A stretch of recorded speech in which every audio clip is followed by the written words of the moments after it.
साधारण महामंत्र में और उसमें पूरी गुण ग्राह्यता भर दी। साधु ऐसा चाहिए जैसा सूप स्वभाव, साग साग को साधु का अर्थ केवल देशदारी से नहीं, साधु का सही अर्थ अच्छे आदमी से है, गुड मैन से है, पवित्र आदमी से है, भक्त आदमी से है। तो समाज में विसंगति पैदा हो जाती है कि केवल ड्रेस को साधु मान लिया जाता। ड्रेस साधु नहीं होती। वेश बराबर भेष है, भेद बराबर नाम, तौर बराबर घूंघची और मोल बराबर नाम। भेष के बराबर तो भेष हो सकता, लेकिन भेद बराबर नहीं होता।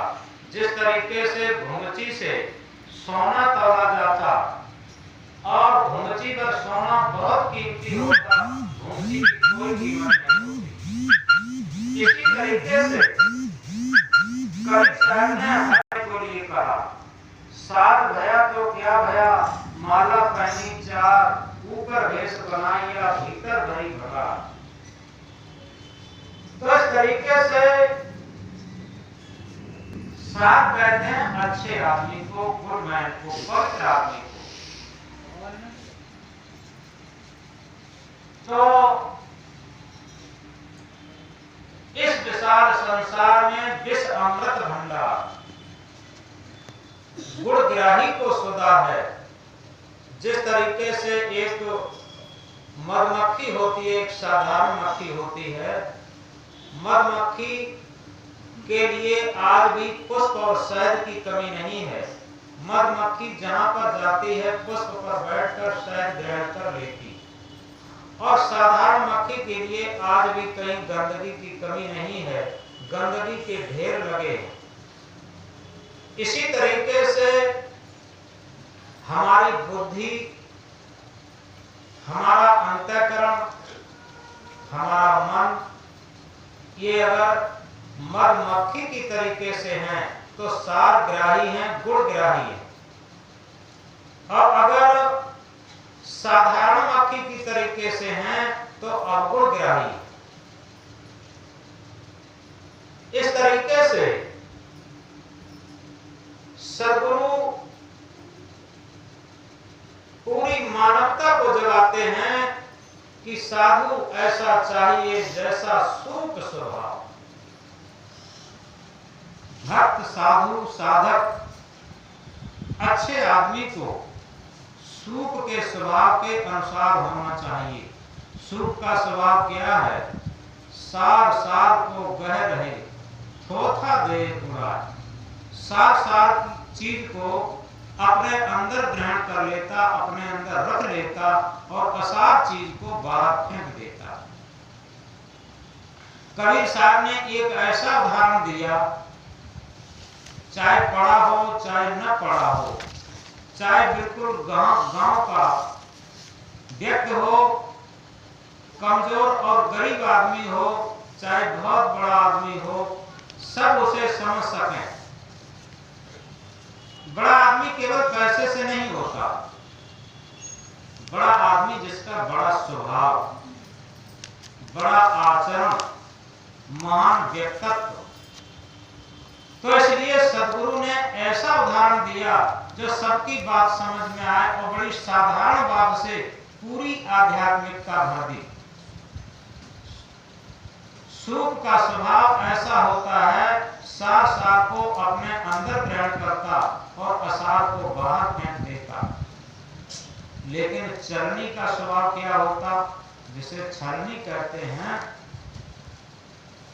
वो सार सार को निकालती रहती और असार को अपने अंदर रखती रहती। इसी तरीके से अगर हमारी बुद्धि चरनी के स्वभाव की है तो सार सार को निकालती रहेगी और असार को ग्रहण करती रहेगी। तो इस तरीके से सद्गुरु कबीर साहब जगाते हैं एक महामंत्र में कहते हैं, हस्ती चढ़िए ज्ञान की सहज दुलीचा डार, हस्ती चढ़िए ज्ञान की सहज दुलीचा डार, स्वान सम संसार है भूकर दे झक मार। हस्ती चढ़िए ज्ञान की सहज दुलीचा डार, स्वान सम संसार है भूखल दे झक मार। बहुत महत्वपूर्ण ये महामंत्र है। यानी ज्ञान के हाथी पर चढ़कर चढ़ें। जिस तरीके से कभी देखा होगा, पुराने लोग तो सब जानते हैं, अब हाथी नहीं आते, भले ही नए लोग न जानते हो। हाथी जब आते थे तो कहीं कहीं लोग उसे गणेश मानते थे, हाथ जोड़ते थे और नमन करते थे। और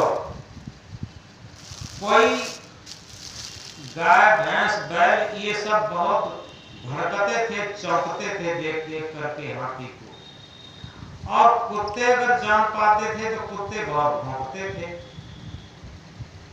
लेकिन हाथी को किसी से मतलब नहीं था। न तो उन जो हाथ जोड़ करके उसे नमन करते थे उसे भी हाथी कोई मतलब नहीं, और जो बिदकते थे उनसे भी कोई मतलब नहीं, और जो कुत्ते भौंकते थे उन्हें भी कोई मतलब नहीं। सदगुरु ने बहुत साधारण उदाहरण देकर के समझाया। हस्ती चढ़िए ज्ञान की सहज दुलीचा डार।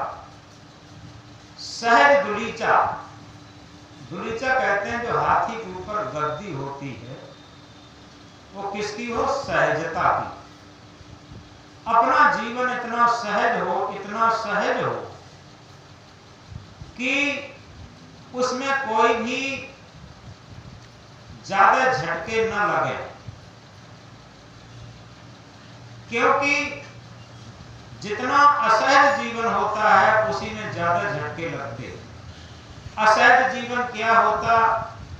जितना मन सांसारिकता में आसक्त होगा, सुख दुख हानि लाभ अनुकूलता प्रतिकूलता आज तक कौन है जिसके जीवन में न आई?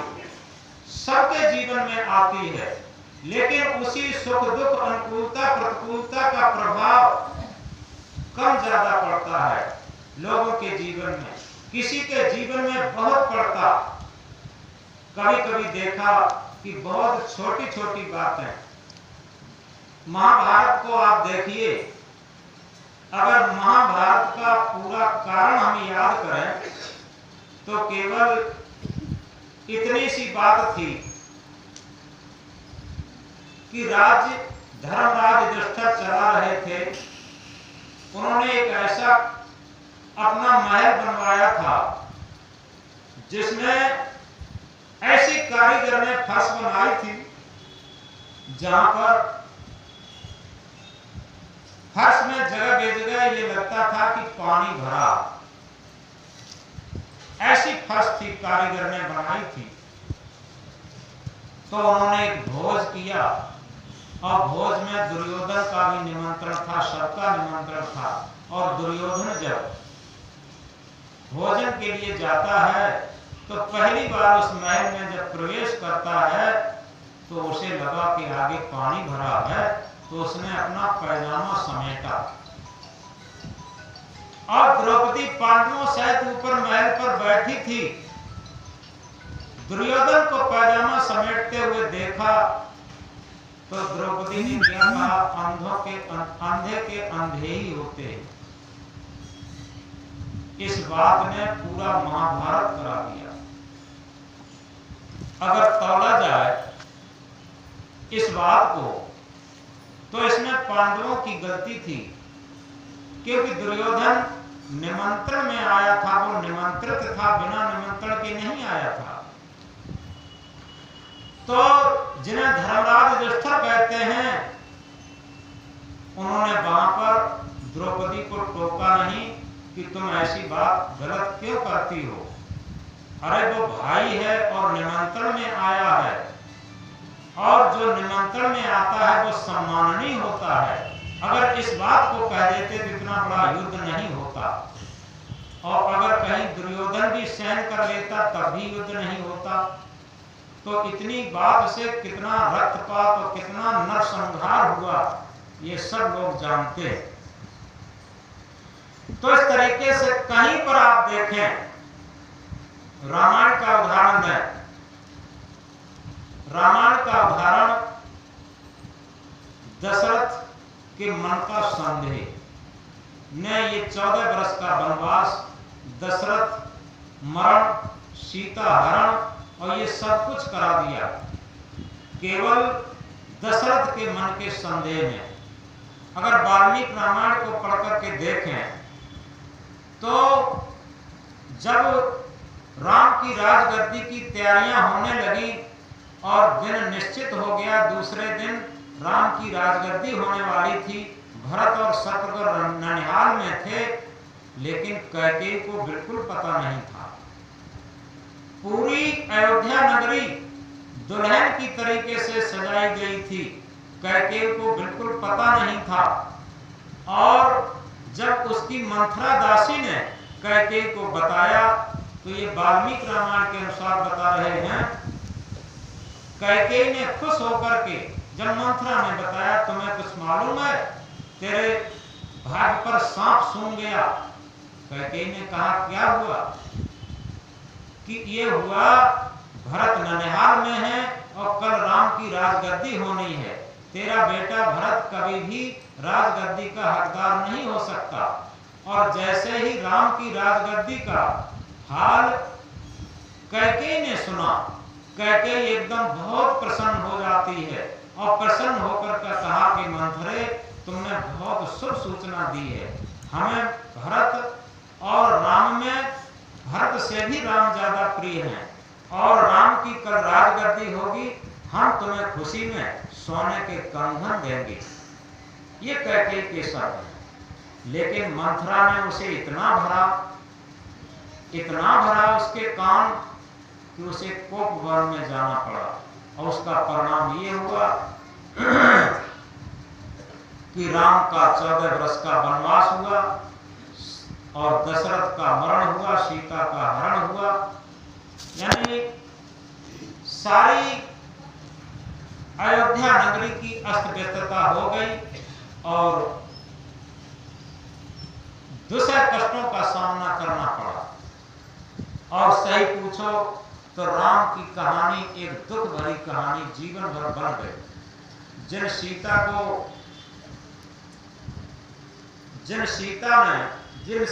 की और राम की शादी को सतानंद, विश्वामित्र और वशिष्ठ 3 ऋषियों ने मिलकर सौधी थी, उन सीता और राम को जीवन भर कष्ट पर कष्ट उठाना पड़ा। और जब एक धोबी के ताने से सीता को राम ने चुपचाप वनवास किया था, बिना बताए वनवास किया था। लक्ष्मण से कहा कि लक्ष्मण ऐसा करो, इस टाइम और उनका घूमने का मन भी है, ऐसा करो रथ पर तो उन्हें घूमने के लिए ले जाओ जंगल में, और कुछ खाने पीने की वस्तुएं रख लो, कुछ कपड़े लत्ते रख लो, लेकिन उन्हें बताना नहीं। और जब जंगल में पहुंचो तब उन्हें बताना कि तुम्हारा वनवास हो गया। अब देखो यहाँ पर कितना छल कपट आपस में ही है। तो इस तरीके से इतिहास में जब लक्ष्मण सुमंत के साथ रथ को ले जाते हैं और सीता बड़ी खुश हैं आज, क्योंकि घूमने के लिए जा रहे हैं जंगल में। और जब जंगल में पहुंचते हैं तो सीता का जो कपड़े और खाने का सामान था उतार के रखा। उधर मोर नाच रहे थे, कोयलें बोल रही थी, पपिया बोल रहे थे और चारों तरफ हिरण दौड़ लगा रहे थे। बहुत सुंदर मनोरम वातावरण था। सीता ने कहा कितना सुंदर वातावरण। लक्ष्मण रोने लगे। लक्ष्मण को रोते हुए देखकर सीता ने कहा कि लक्ष्मण कितना सुंदर मनोरम वातावरण है, तुम रो क्यों रहे हो? तो रोते हुए लक्ष्मण ने कहा कि भैया ने तुम्हारा वनवास कर दिया है। और जैसे ही सीता ने वनवास का नाम सुना, सीता को गस आ जाता है, मूर्छा आ जाती है। मूर्छा में सीता गिर पड़ती है। थोड़ी देर में लक्ष्मण ने पानी आनी लाए और पानी आनी पिलाया, तब वह मुश्किल से उनकी मूर्छा छूटी और सीता को अकेला जंगल में बिलखते छोड़ करके लक्ष्मण सुमंत के साथ लौट आए। तो ये करुण कहानी क्या कहती है? अपने अपने कर्म पर अपना ही अधिकार, अपने अपने कर्म पर अपना ही अधिकार, स्वयं बनावे कर्म पर स्वयं मिटावन हाथ। और इसी के साथ ये संदेश भी देती है कि जीवन में अगर छोटी छोटी गलतियों को हम सुधारते रहें, छोटी छोटी गलतियों को अगर हम मानते रहें और न करने का संकल्प लेते रहें, और इसी के साथ छोटी छोटी बातों के पीछे हम बहुत अधिक न पड़े, तो निश्चित है हमारे जीवन में थोड़ा सुख शांति रह सकता। होता क्या है, हम समझ नहीं पाते, इस पूरे विशाल संसार में बिना कारण के कोई कार्य नहीं होता।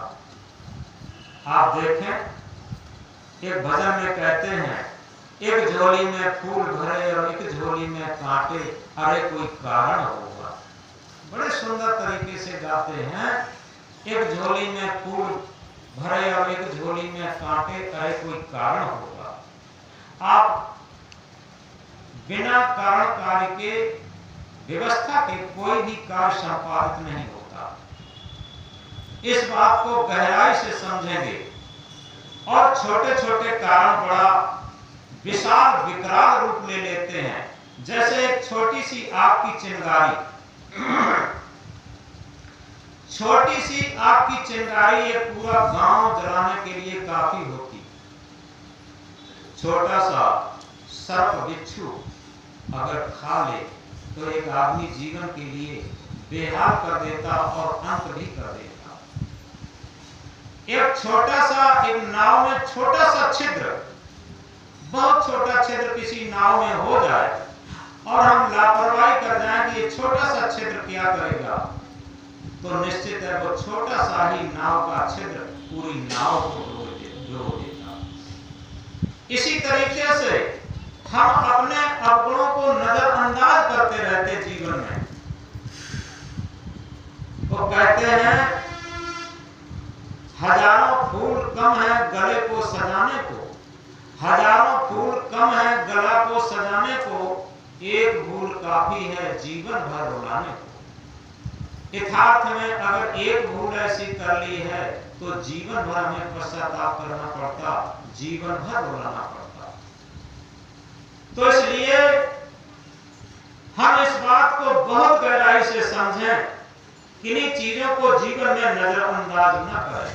छोटी छोटी भूल, छोटी छोटी गलती अगर हम स्वीकारना शुरू कर दें, एक बात नई तरीके से समझें कि हम अपनी गलतियों को स्वीकारना नहीं शुरू करते हैं, क्या करते हैं, उस गलती के लिए, एक गलती को छिपाने के लिए हजार झूठ बोल करके, सैकड़ों झूठ बोल करके उस एक गलती को हम सही सिद्ध करने की प्रयास करते रहते, कोशिश करते रहते। लेकिन होता क्या है, वो छोटी सी गलती रहती है और वो गलती सुधरती भी नहीं है, क्योंकि हमने छिपा ली, फिर हमारी हिम्मत पड़ जाती है और गलती करने की। इसलिए एक बात बहुत महत्वपूर्ण है कि हम छोटी सी गलती को भी स्वीकार करना शुरू कर दें। एक जैन धर्म में